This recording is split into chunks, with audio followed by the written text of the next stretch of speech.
Pada Pilpres 2004 silam yang dimenangkan oleh pasangan Pak SBY dan Pak Yusuf Kalla, ternyata ada fakta menarik di belakangnya. Usut punya usut, ada ikut campur dari negara luar yaitu Amerika Serikat dalam membantu kemenangan Pak SBY dan Pak JK. Bagaimana dengan Pilpres 2024? Kira-kira negara mana saja yang ada di belakang para capres akan kita ulas dalam video berikut ini. Assalamualaikum warahmatullahi wabarakatuh. Semoga kita selalu diberikan kesehatan dan nikmat panjang umur. Walaupun Indonesia menganut sistem politik bebas aktif dan bagian daripada negara non-blok, pada faktanya setiap periode pemerintahan akan terlihat lebih condong ke negara mana. Kita semua sepakat bahwa antara satu negara dengan negara lain saling membutuhkan dan tidak bisa berjalan sendiri. Dan setiap negara pasti memiliki hubungan bilateral atau multilateral dengan negara lain, baik di bidang pertahanan, teknologi, pangan, pendidikan, dan lain-lain. Namun poinnya, apakah kerjasama dengan negara lain saling menguntungkan atau berat sebelah, atau negara kita malah dieksploitasi saja? Dan pertanyaan ini harus dimiliki oleh setiap pemangku kebijakan di negeri ini. Hanya menghitung bulan lagi, kita akan memiliki pemimpin baru di Pilpres 2024 nanti. Dan dari ketiga capres saat ini, sudah bisa kita lihat negara luar yang ada di balik ketiga nama capres dan akan membantu kemenangan di Pilpres 2024. Yang pertama, calon presiden Pak Anies Baswedan. Ternyata Pak Anies ini merupakan golden boy Amerika Serikat. Jadi gini bos, kalau Pak Anies yang jadi presiden, maka Amerika akan sangat diuntungkan.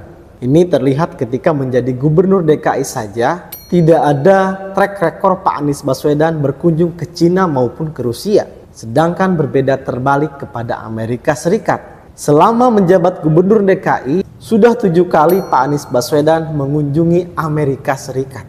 Kemudian lagi ada undangan khusus juga dari Amerika Serikat untuk Pak Anies. Misalnya menjelaskan persoalan Jakarta. Padahal persoalan Jakarta ini hanya cover saja. Di belakangnya ada strategi diplomasi Amerika yang lebih penting sebetulnya. Belum lagi Pak Anies Baswedan dikasih panggung kuliah umum ya, menjadi narasumber di Oxford University Inggris. Inggris ini kan merupakan negara sekutu Amerika. Ini juga kan strategi juga sebetulnya.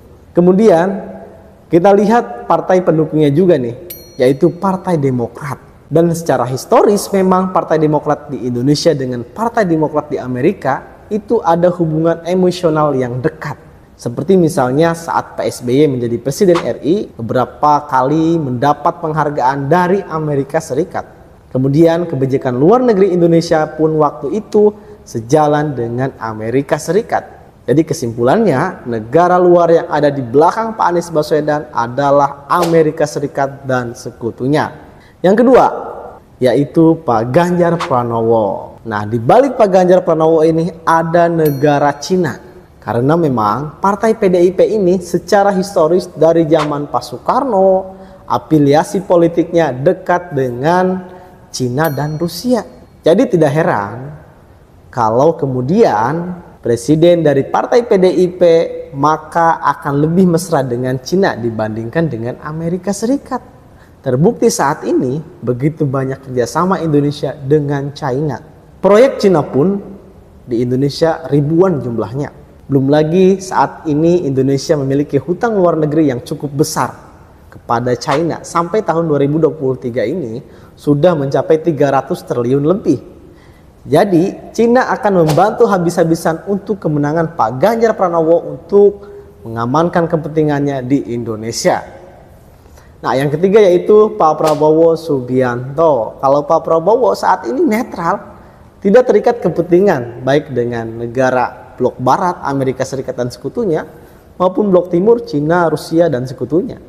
Tetapi tidak menutup kemungkinan jika elektabilitas Pak Prabowo terus naik dan berpotensi memenangkan Pilpres 2024, maka saya kira kedua negara adidaya, Amerika Serikat maupun Cina akan merapat juga ke Prabowo. Jadi kalau Pak Prabowo ini bisa ngatur-ngatur asing, karena dua negara adidaya Amerika Serikat maupun Cina ada kepentingan dengan Pak Prabowo, maka Pak Prabowo yang akan memainkannya gitu, yang mengaturnya gitu. Beda dengan yang lain, kalau yang lain diatur karena butuh bantuan asing, baik dari dana kampanye misalnya gitu dan lain-lain.